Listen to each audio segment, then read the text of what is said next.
Ipinahayag ng mga ekonomista ng bansa na ang paghina ng piso laban sa dolyar ay posibleng resulta ng katiwalian sa Marcos administration. Sinabi nila na ang paghina ng piso ay maaring bunga ng pangamba ng merkado na posibleng magbagal ang paglago ng ekonomiya na dulot naman ng kontrobersiya sa paggastos para sa infrastruktura. Gayon din sa inaasahang karagdagang pagpapaluwag sa patakaran ng pananalapi sa Bangko Sentral ng Pilipinas.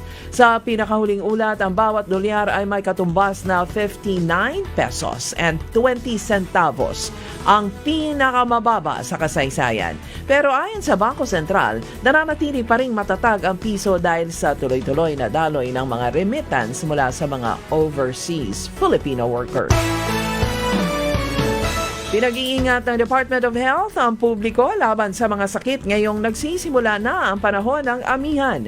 Ayon sa DOH, ilan sa mga karaniwang sakit ngayong panahon ng amihan ay trangkaso, sipon, pulmonya, allergic rhinitis at panunuyo ng balat, bunsod ng malamig at tuyong simoy ng hangin. Kaya para maiwasan ang sakit tulad ng trangkaso at sipon, paalala ng DOH na maghugas ng kamay, magpahinga sa bahay kung may sintomas at kumain ng prutas at gulay. Ang paggamit ng face mask ay napakahalaga ayon pa sa DOH.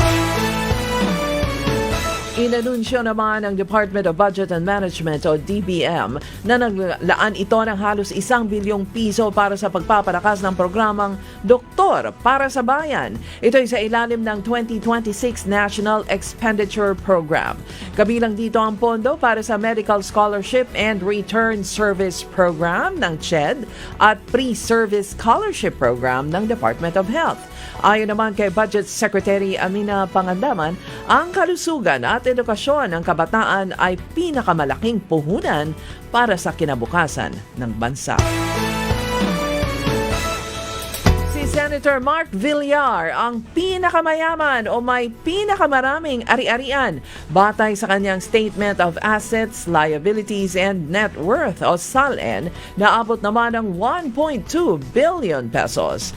Pangalawa si Senator Raffy Tulfo habang si Senator Cheese Escudero naman ang may pinakamaliit na halaga ng ari-arian sa kasapi ng 20th Congress. Ang mga nagsapubliko ng kanilang SALN ay sina Senators Miguel Zubiri, Pia Cayetano, Escudero, J.V. Ejercito, Ping Lacson, Lito Lapid at Jose Villanueva.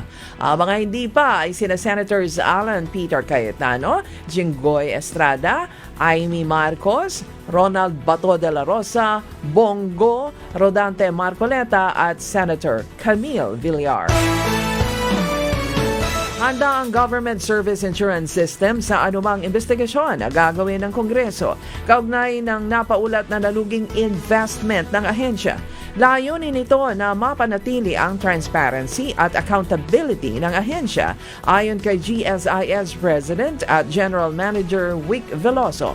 Maalalang napaulat na malaking halaga o pondo ng GSIS ang pinasok sa investment, subalit ito'y nalugi at naglaho.